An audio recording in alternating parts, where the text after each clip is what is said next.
নাম কি? এই পাড়াটার নাম কি? সেবন পাড়া।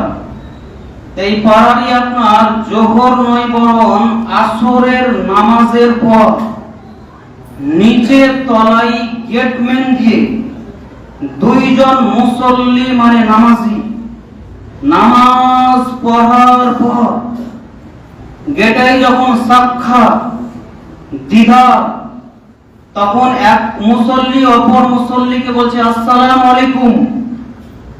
মুসাফা হলো। মুসাফা হওয়ার পর একজন মুসল্লি অপর মুসল্লিকে জিজ্ঞাসা করছেন, ভাই গো আপনার বাড়ি কোথায়? এই মসজিদে তো আপনাকে মুসল্লি আজকে নতুন দেখলাম, কোন বাড়ি আপনার? আর আপনার নাম কি? তো বলছে আমার বাড়ি হচ্ছে বহরমপুর, আমার নাম হচ্ছে হাজী মোহাম্মদ করিম।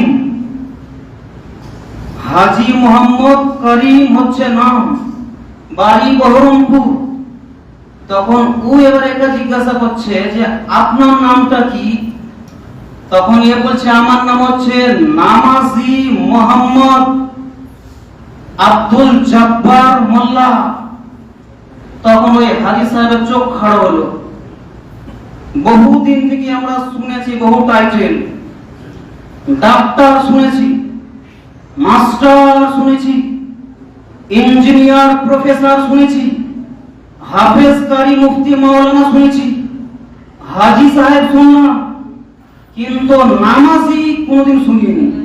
আর এই বলছে বলে নামাজি মোহাম্মদ আব্দুল জব্বার মোল্লা আমার নাম। তখন বলছে নামাজি কেন? চোখ একবার খারাপ হয়ে আছে।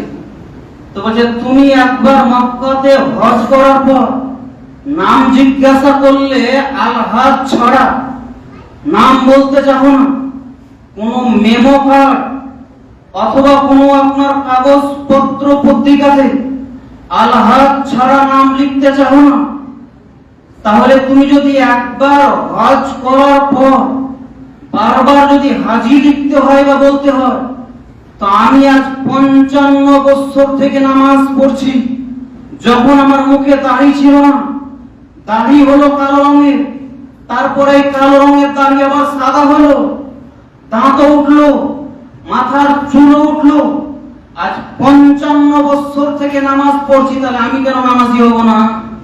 তুমি একবার যদি হজ করি বারবার হাজি বলো, নাম জিজ্ঞাসা করলে শুধু কারিম বলে না, করিম বলে না, বলছে বলে হাজী মোহাম্মদ করিম শেখ। তখনই ও রেগে বলেছে যে আমার নাম হচ্ছে নামাজি মোহাম্মদ আব্দুল জব্বার মোল্লা। তুমি যদি একবার হজ করার পর তোমার নামে হাজি হয়, তো আমিও 55 বছর থেকে আমিও নামাজ পড়ছি, আমার নামাজেরও পড়বে নামাজি টাইটেল হওয়া দরকার।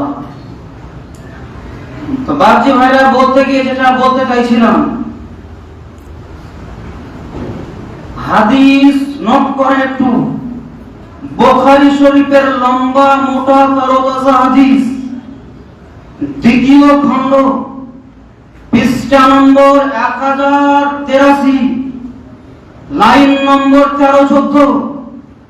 আল্লাহ রাসূল আকা মুস্তাফা বলেন, তালাবুল ইলমি ফারিদাতুন আলা কুল্লি মুসলিমিন ওয়া মুসলিমা।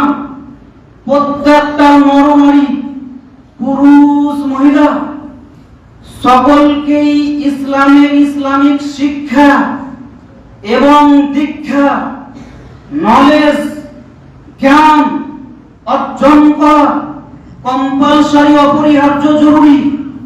তার দ্বিতীয় নম্বর হাদিসে লেখা আছে, উতলুবুল ইলমা মিনাল মাহাদিল আল্লাহ। হে মানবেরা, মায়ের পেটে জন্ম নেওয়ার পর থেকে শুরু করে মৃত্যুর আগ পর্যন্ত ইলমে দ্বীন, বিদ্যা, কবরে যাওয়ার আগে পর্যন্ত শিক্ষা করতে থাকো, অর্জন করতে থাকো। দাড়ি পেকেছে বলে লজ্জা করো না। তারপরে একটি হাদিসে বলছে উতলুবুল ইলমা ওয়ালাউ কানা বিসসিন। আল্লাহ রাসূল বলেন তোমাদেরকে বিদ্যা শিক্ষা করার জন্য, ইলম বা জ্ঞান হাসিল অর্জন করার জন্য যদি সুদূর চীন দেশে আগমন করতে হয়, যেতে হয়, তবুও যাও, কিন্তু ধর্মীয় বিদ্যা অবশ্যই শিক্ষা করো। মহব্বতে বলতেন সুবহানাল্লাহ। আজকে আমাদেরকে আর চীন যেতে হবে না, একবারে জানেন এখানে একটা বাড়ির টপলেই একদম ঈদগাহ থেকে ঢালাইয়ের রাস্তা জ্যাম করে বিরাট বড় লম্বা করে একদম মাদ্রাসার গেট। সুবহানাল্লাহ। তার মধ্যে আমাদের মাওলানা ইসরাফিল বিহারী সাহেব হুজুর ইমাম সাহেব এবং আরো হুজুররা আছেন, কিনারা হচ্ছেন শিক্ষক, টিচার। এখন রাত্রে বেলায় একটু ধ্যান দেওয়ার কথা বলি নেব। রাত্রে বেলায় উমরপুর গ্রামের এই প্রাইমারি স্কুল তলাতেই বাড়ি একটা ছেলে আপনার বিনা টর্চ এবং লাইটে ওইদিকে যাচ্ছিল ঈদগাহর ওই সাইডে।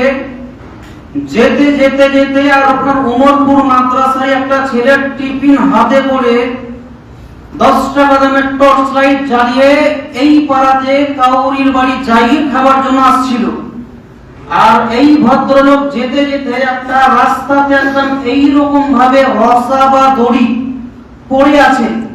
যেমনই ছেলেটা রসা বা দড়ির উপরে পা দিয়েছে, আর পা দেওয়া মাত্র চিৎকার করে উঠল বিকট আওয়াজ ধরা, ইয়ে বাপ, হলো কি?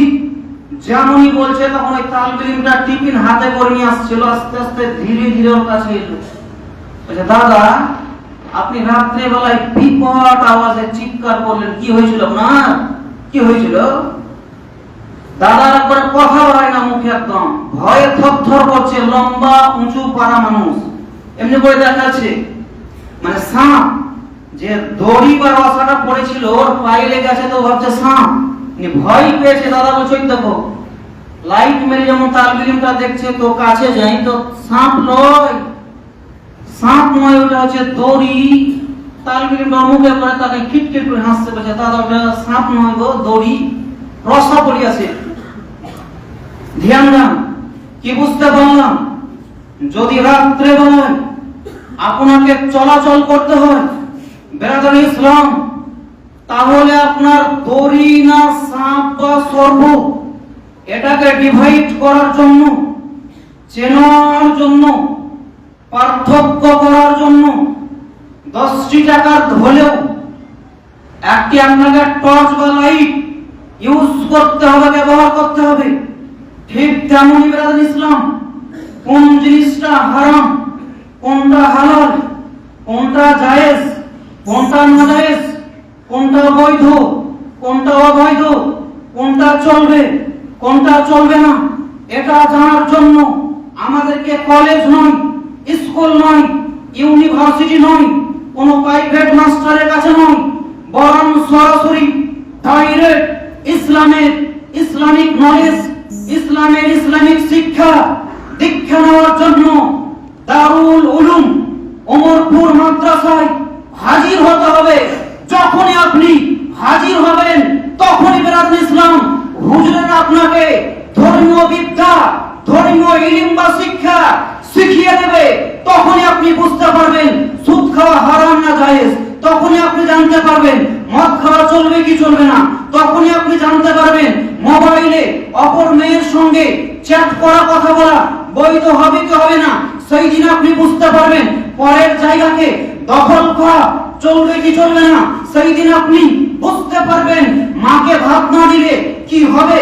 বেরাদারি ইসলাম, এই যাবতীয় জ্ঞান তখনই আপনার শিক্ষা হবে যখনই আপনি কোনো স্কুল না গিয়ে সরাসরি আপনি ইসলামিক মাদ্রাসায় অ্যাডমিশন নেবেন। এবার ওমরপুর নয় বরং জঙ্গিপুরে একটা বিরাট বড় কলেজ আছে। কলেজ অ্যাডমিশন হলে শিক্ষা পাওয়া যায়, দিনই নয় বরং দুনিয়াবি শিক্ষা। অঙ্ক ম্যাথ শিক্ষা পাওয়া যায়, বিজ্ঞানের শিক্ষা পাওয়া যায়, ইতিহাস ভূগোল শিক্ষা পাওয়া যায়।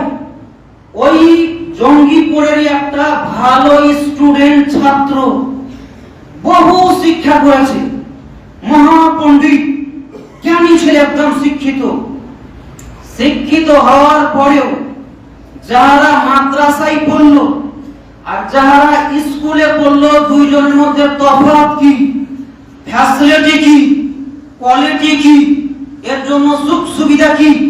ওই কলেজের স্যারেরা, কলেজের মাস্টার মশাইরা একটা সেই ছাত্রকে কার্ড তৈরি করে দেন। কার্ড, এই কার্ডের নাম বলছে আইডেন্টি কার্ড।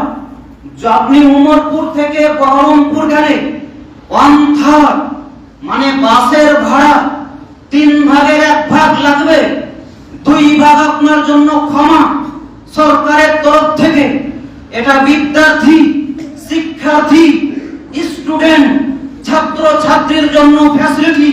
তাহলে মাদ্রাসায় যারা পড়লো, মাদ্রাসার তালিবে ইলম যারা হলো, তার ফ্যাসিলিটি কি, তার কোয়ালিটি কি, তার সুখ সুবিধা কি?